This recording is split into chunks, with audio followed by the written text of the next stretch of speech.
지금 우리는 코로나19 중에 있습니다. 그러나 우리는 코로나19에 갇혀 있지 않습니다. 다 함께 하나님 앞에 있습니다. 코로나19는 1년 6개월 이상 계속되고 있으며 모든 활동에 상당한 제약이 있습니다. 교회를 이루며 예배하며 다 함께 하나님 앞에 나아가기가 매우 어렵습니다. 정부는 자주 교회를 향하여 비대면을 요구합니다. 온라인 예배를 규정합니다. 예배당에 모일 기회가 되어도 수용 인원의 20% 혹은 10% 1000명 이상이 모이는 예배당을 가지고 있어도 99명 이하가 모여야 되나, 1000명의 좌석이 안 되는 교회는 19명이라 규정하고 있습니다. 소모임, 식사, 전교인이 다 함께 부르짖고 기도하고 찬송하고 찬양하기가 안 됩니다.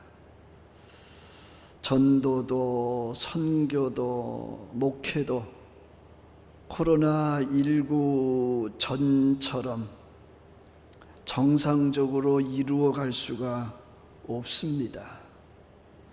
그러나 신앙과 목회와 교회는 안일하게 안주하지 않습니다. 온라인 상에서 랜 속에서 보다 능동적으로 적극적으로 창조적으로 왕성하게 활동을 합니다. 코로나19가 우리의 믿음을 방해할 수 없습니다. 대면이 안 되면 비대면 속에서라도 우리는 한 몸, 한 공동체를 이룰 것입니다. 초창기에는 온라인 상에서 교회를 이루고 예배함을 도저히 받아들일 수가 없었으나 지금은 랜선 상에서 모이는 교회를 이루는 것, 흩어지는 교회를 이루는 것을 최대한 우리는 활용을 하고 있습니다.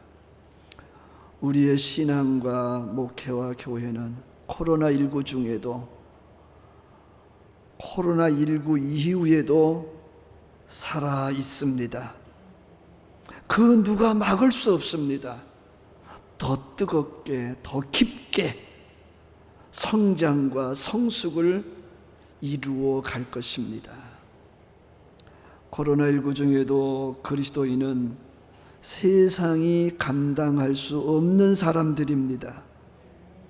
성령 하나님, 보혜사께서 도와주셔서 지혜롭게 하고 총명하게 하고 명철하게 합니다.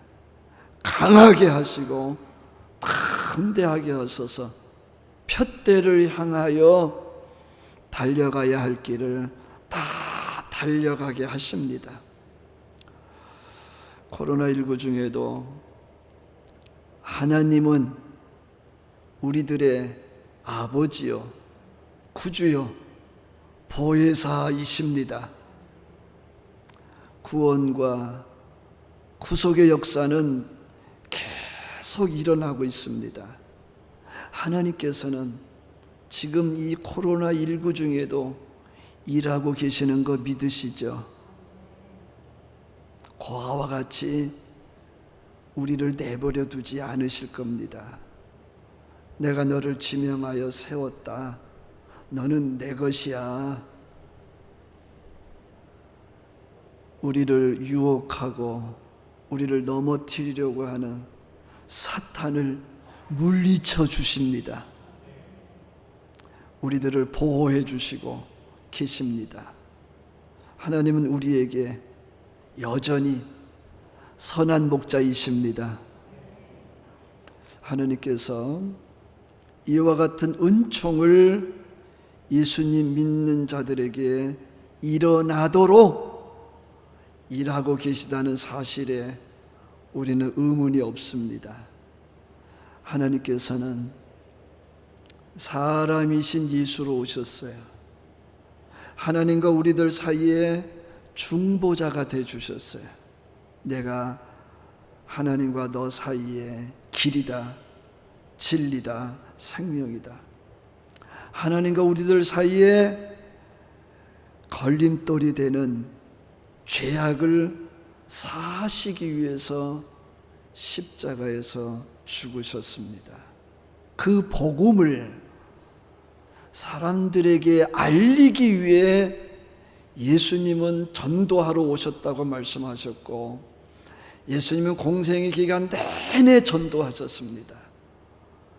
그 전도를 막기 위해 사탄은 일찌감치 예수님을 죽이기 위한 계획을 세웠습니다.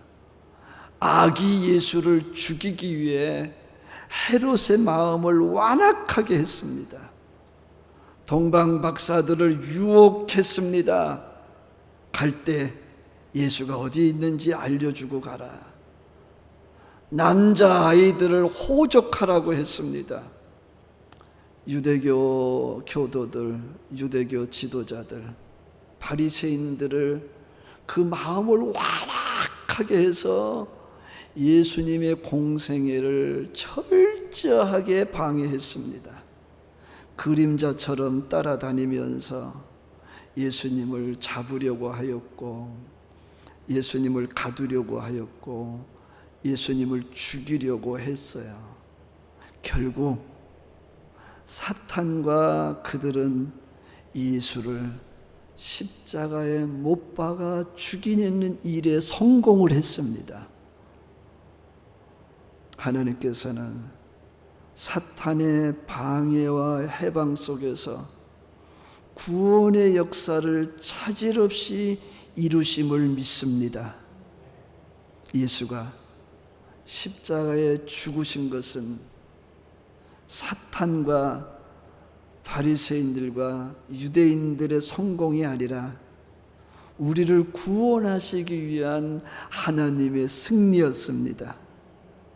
누구든지 그를 믿는 자는 멸망하지 않는다, 영생한다. 여러분의 영생을 믿으시죠? 죄인들의 구원과 영생을 위해 예수님은 십자가에서 죽는 순간까지 모든 것을 참고 믿고 바라고 견뎌주셨습니다. 다시 살아난 예수님께서는 제자들과 그를 따르는 모든 자들에게 모여 기도할 것을 명령하셨습니다. 성령을 부어주겠다고 약속을 하셨습니다. 성령 받은 제자들, 그를 따르는 모든 이들은 생명을 아끼지 아니하고 전도를 하게 되었습니다. 성령 받은 하나님의 사람들은 더 나아가 죽기를 각오하고 세계 각국 이방인들에게 가서 선교를 했어요. 정설은 아니지만, 가설이지만 우리나라에도 예수님의 12제자 중에 한 제자가 와서 머물렀고 전도했다는 얘기가 있습니다. 복음을 전하는 전도, 선교, 교회 개척이 얼마나 간절하시면 예수를 믿으면서도 안일하게 안주하려고 하는 제자들, 따르는 이들에게 성령을 부으셨겠습니까? 오직 성령이 너희에게 임하시면 너희가 권능을 받는다. 예루살렘과 온 유대와 사마리아와 땅끝까지 이르러 내 증인이 된다. 예수님께서는 고난과 모욕과 조롱과 조소와 멸시와 천대 속에서도 전도하는 사명을 감당을 하셨습니다. 새벽에 오히려 미병에 일어나서서 기도하시고, 하루를 시작하는 아침에 기도하셨고, 활동 중에도 기도하셨고, 활동을 마치시고 한적한 곳에 가셔서 기도하셨어요. 산에서도 기도하시고, 금식하면서도 기도하시고, 철야하면서도 기도하시고, 작정하면서도 기도를 하셨어요. 왜? 자기는 전도자거든요. 예수, 자기는 전도자예요. 그 육신의 힘으로는 부족해요. 성령의 도움이 필요했기 때문에, 성령의 도움이 필요했기 때문에 그 인간이신 예수, 사람이신 예수는 쉼없이 전지전능하신 하나님과 교제를 했어요. 주변을 의식하지 아니하시고 당당하게 전도를 하셨습니다. 사명을 감당하셨어요. 육신의 눈으로 볼 때 생명의 위협이 있지만 예수님의 하루 일과는 전도였습니다. 이 동네 저 동네 다니시면서 이 집 저 집 대문을 두드리시면서 이 사람 저 사람 만나셔서 먹는 거, 마시는 거, 입는 거, 자는 거, 닦는 거, 쉬는 것도 잊으시고 전도를 하셨습니다. 만나는 사람들에게 하나님의 나라를 가르치셨어요. 만나는 사람들에게 천국 복음을 전하셨어요. 그리고 내가 길이다, 내가 진리다, 내가 생명이다, 나를 믿으면 멸망하지 않는다, 영생한다 하면서 그 전도를 극대화하기 위해서 병든 자들의 병을 고쳐주셨어요. 귀신 들린 자의 귀신을 내쫓아 주셨어요. 가난한 사람들을 구제하셨어요. 예수님과 제자들은 머리 둘 곳이 없으면서도요, 그들이 가진 모든 물질을 가난한 자들에게 줬어요. 그랬더니 예수님 가는 곳마다 사람들이 버글버글하게 모여드는 겁니다. 그때를 놓치지 않고 예수님은 전도하셨습니다. 아멘? 아멘? 사도 바울은 주 예수께 받은 사명에 순종하는 예수님의 제자였습니다. 예수님 만나고 보니까 예수는 빛이에요. 예수님 만나고 보니까 자기 속의 어둠이 다 사라지고 너무 밝아졌어요. 우리가 서로를 사랑함으로써 예수의 제자라는 소리도 듣겠지만, 복음 전하기 위해서 전도하고 선교하고 교회를 개척하고 구제함으로써 예수님의 제자라는 소리를 들으시기를 축복합니다. 사도 바울도요, 예수님처럼 예루살렘으로 갔습니다. 보라, 나는 성령에 매여 예루살렘으로 가는데 거기서 무슨 일을 당할는지 알지 못하노라.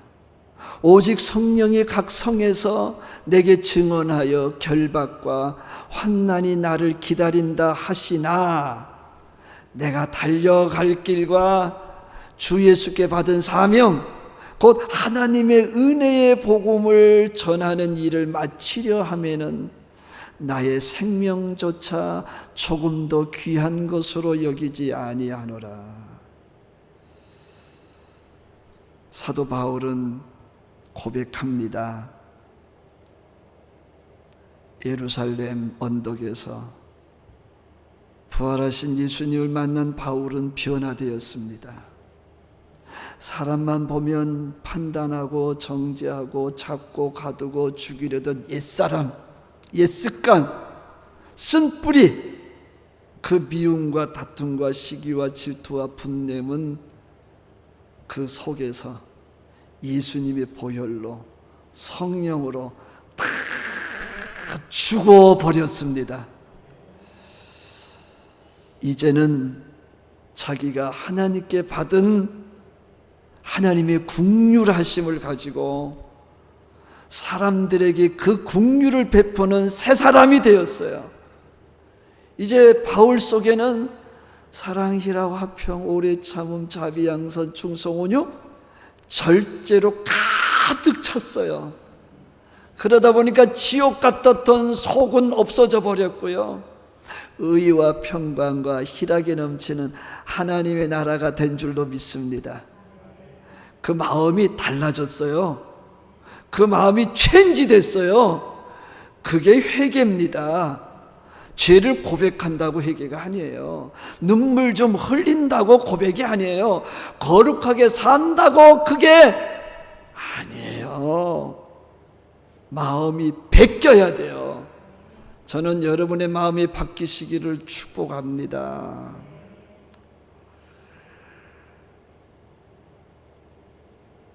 바울은 주 예수께 받은 사명, 이방인들을 살리기 위해 예수 생명을 전하는 일에 목숨을 걸었습니다. 바울이 순교당하기까지 복음 전하는 자였어요. 전도자고 선교사였어요. 사실 바울은 예수님 제자도 아니었잖아요. 사도 바울은 선지자도 아니었어요. 예언자도 아니었고 선견자도 아니었어요. 그는 사장님이었어요. 사장님. 천막 만들어서 파는 사장님. 바울은 그 당시 최고의 기업, 돈을 제일로 잘 버는 사업, 천막 만드는 일을 했습니다. 기록을 보면 아굴라와 브리스길라와 함께 천막을 만들었다는 기록도 나와요. 모든 수입을 복음 전하는 일, 제자 삼는 일, 교회를 설립하는 일에 다 사용을 합니다. 그를 자랑스럽게 할 만한 모든 것들을 배설물로 여기고, 누구만 자랑했느냐? 예수님만 자랑했어요. 바울은 자기 얘기 안 했어요. 자기 사업 얘기 안 했어요. 자기 성공한 얘기 안 했어요. 누구 얘기했다고요? 같이 한번 외칠까요? 예수님! 그의 전생애가 이방인의 구원이었습니다. 그가 다 늙어서도 로마가 그의 선교지였습니다. 로마 감옥에 갇히고 단두대에서 목이 잘려 순교하기까지 그는 단 하나의 이름, 복음 전하는 자. 수없이 많은 고난과 생명의 위협과 고생과 고통을 겪으면서도 그는 여전히 복음 전하고 있었습니다. 오늘의 말씀을 보니 큰 감동이 있습니다. 이 고백은 우리의 고백이어야 돼요. 바울이 뭐라고 그래요? 보라! 같이 한번 하실까요? 보라! 내가 성령에 사로잡힌 것을 보라. 예루살렘에서 무슨 일이 일어나려는지 모르는 나를 보라. 성령께서 이미 말씀하신 대로, 알려주신 대로 나에게 결박과 환난이 있을지라도 갈 길을 가는 나를 보라. 주 예수께 받은 사명, 하나님의 은혜의 복음을 증언하는 일을 마치기 위해서 생명조차 귀한 것으로 여기지 아니하는 나를 보라. 우리도 누군가에게 그렇게 나를 보라고 말할 수 있기를 축복합니다. 바울이 보자는 것은 사람이 생각하는 행복한 모습이 아니었습니다. 잘 사는 모습, 누리는 모습, 즐기는 모습, 부귀영화가 아니었습니다. 보통 사람들은 볼만한 것이 아닙니다. 그런데 보라고 그랬어요. 복음 전하기 위해 예루살렘에서 고난을 당하는 나를 보라. 하나님의 사람들이 보기에는 믿음의 모습이죠. 사람을 사랑하는 모습이죠. 하나님의 목적을 이루는 모습이죠. 문영혼들을 하나님께 돌아오는 모습이죠. 하나님의 나라를 확장되게 하는 모습이에요. 자랑스럽잖아요. 귀하잖아요. 아멘? 그러나 세상 사람의 눈으로 보면요, 미련한 짓이에요. 무모한 짓이에요. 미쳤어요. 불쌍하다고 그럽니다. 한 번 왔다가 가는 인생 멋들어지게 즐기며 누리며 살다가 가지 왜 저러냐고 혀를 둘러찹니다. 그런데 바울은 그 길을 갔습니다. 같이 한번 하실까요? 바울은 그 길을 갔습니다. 사랑하는 성도 여러분, 주 예수께 받은 사명을 위해 기도도 하고 성령도 받읍시다. 정시로 무시로 수시로 쉼없이 하나님과 1대1로 영적인 교제를 나누다가 성령의 쇠술에 취하시기를 축복합니다. 정시로 무시로 쉼없이 모여서 하나님과 영적인 교제를 나누다가 성령의 쇠술에 취하시기를 축복합니다. 기도할 때 성령 보혜사 하나님이 임재하시는 거 믿으시죠? 내재함을 믿으시죠? 역사하심을 믿으시죠? 성령 하나님이 내 안에서 나를 주장하시도록, 나를 강권하시도록, 나를 인도하시도록 순종하게 되어질 수 있게 되어지기를 축복합니다. 하나님의 일하심이 왕성해질 겁니다. 여러분들은 세상에서 무슨 소리를 듣게 될까요? 저 사람은 보통 사람이 아니다. 하나님의 사람이다. 개인과 가정과 지역과 나라와 민족에 놀라운 일이 그를 인하여 일어나게 되어 있습니다. 복음 전하는 일은 성령 받아야 시작이 됩니다. 성령 받아야 계속됩니다. 성령 받아야 죽을 때까지 합니다. 저는 여러분들이 전도하고 선교하고 교회를 개척하고 구제하는 일 죽을 때까지 하시기를 축복합니다. 성령 받아서 내가 살았으니 다른 사람들도 성령 받으면 살겠구나. 사랑하는 성도 여러분, 우리도 주 예수께 받은 사명이 있습니다. 예수님에게만 전도의 사명이 있는 게 아니고 바울에게만 전도의 사명이 있는 게 아니고 우리들에게도 전도의 사명을 주셨습니다. 예수님이 예루살렘으로 가신 것처럼, 바울이 예루살렘으로 간 것처럼 우리도 예루살렘으로 가야 합니다. 오직 성령이 너희에게 임하시면 너희가 성령을 받고 어디서부터요? 예루살렘과 온 유대와 사마리아와 땅끝까지 이르러 내 증인이 되리라. 복음 전함은 예루살렘에서 시작이 되었습니다. 그리고 땅끝까지 전파가 됐어요. 그런데요, 그 예루살렘은 전도하고 선교를 하고 교회를 개척하는 사람들을 미워하는 사람들로 꽉 차 있는 곳이었습니다. 그럼에도 불구하고 예수님은 예루살렘에서 더 집중적으로 복음을 전했어요. 바울도 그럼에도 불구하고 예루살렘에 들어가 복음을 전했습니다. 저는 이런 걸 꿈꾸고 늘 기도를 해요. 어린이들이 성령 받아서 어린이들을 전도하고 또 선교도 하게 하여 주옵소서. 우리 청소년들이 성령 받아서 청소년들을 전도하고 또 선교도 하게 해 주시옵소서. 우리 청년들이 성령 받아서 청년들을 전도하고 또 선교도 하게 해 주옵소서. 같이 한번 합시다. 우리 젊은이들이 성령 받아서 젊은이들을 전도하고 또 선교도 하게 하여 주옵소서. 제가 얼마 전에 이런 얘기를 들었어요. 이 코로나19 중에요, 어떤 교회가요, 이 코로나19로 인하여 고생하는 청소년들을 찾아내가지고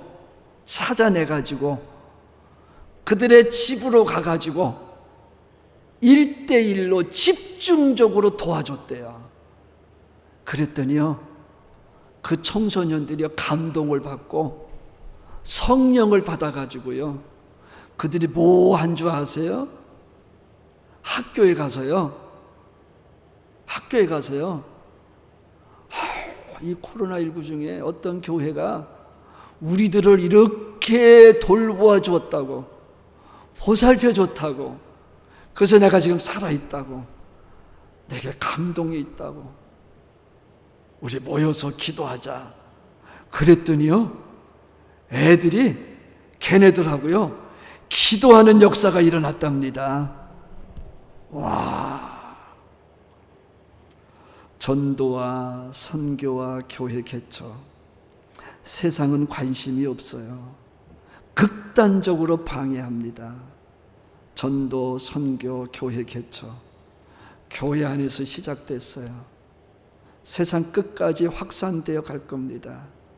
교회 안에서 시작된 전도, 선교, 교회 개척, 교회 안에서 상당한 저항이 있습니다. 우리 교회가 전도하고 선교하고 개척하는 거요, 우리 교회 밖에 있는 사람들은 관심도 없어요. 방해도 안 해요. 우리가 전도하고 선교하고 교회 개척하려고 그러면요, 우리 교회 안에 있는 이들 중에서 노골적으로 싫어하고 방해하고 회방하는데 보이지 않게 조직적이다. 그럴지라도 우리 한성교회는 전도하는 교회이기를 소망합니다. 아멘. 선교하는 교회이기를 소망합니다. 교회를 개척하는 교회이기를 소망합니다. 그 누가 방해할지라도요, 동력자가 있어서 그 동력자와 함께 복음 전하는 일은 계속 되어질 것을 믿으시기를 축복합니다. 기도하겠습니다. 하나님 아버지, 바울은 성령께서 고난을 예고해 주셨지만 복음 전하는 것이 주 예수께 받은 사명임을 알아서 생명을 조금도 귀한 것으로 여기지 아니하겠다고 했습니다.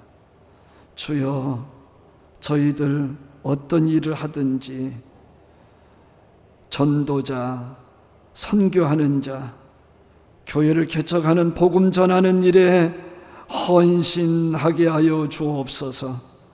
예수님의 이름으로 기도하옵나이다. 아멘.